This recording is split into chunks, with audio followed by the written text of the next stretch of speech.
যে বেটাই হোক না কেন, একটু মনে করিয়ে দিতে চাই, ক্যানিং এর মুকুটবিহীন বাদশার নাম হচ্ছে শওকাত মোল্লা।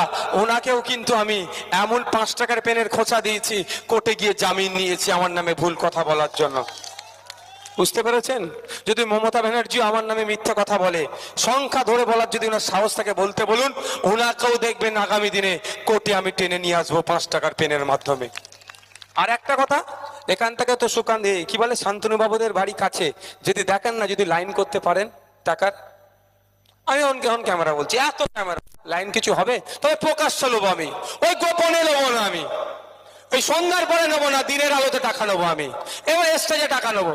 যে লাইন করতে পারবে তার 90% দিয়ে দেবো, 90% তার, আর আমাদের পার্টির জন্য 10%। মানে 100 টাকা যদি শান্তনু বাবুদের কাছ থেকে আনতে পারে, 90 টাকা তাদের হয়ে যাবে, 10 টাকা পার্টির জন্য খরচ করবো। আজ থেকে চলে লেগে যান।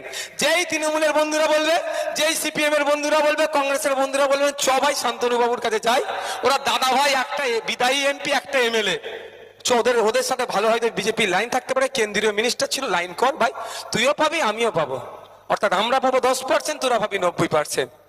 বলতে পারবেন তো ভাই? শুধু আমাদেরকে দেখে দিতে চাইছে। আমরা চেয়েছিলাম তো একসাথে লড়াই করব। এই